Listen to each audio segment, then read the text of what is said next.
దేశం ముక్కలు కావద్దు, కులాల పేరు మీద మతాల పేరు మీద దేశ సమగ్రత కోసం చెప్పని కాశ్మీర్ నుంచి కన్యాకుమారి దాకా పాదయాత్ర చేసి దేశాన్ని ఒకటిగా చేసేటువంటి ప్రయత్నం చేయడం జరిగింది.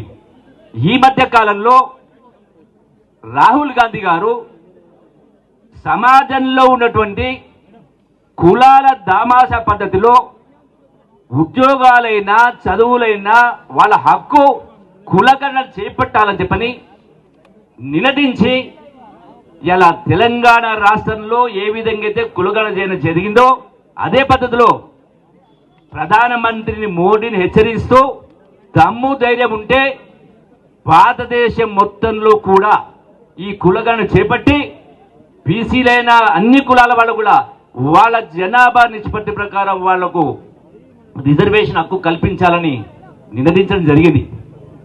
ఇవన్నీ కూడా తప్పించుకోలేని కార్యక్రమాలు మోడీకి.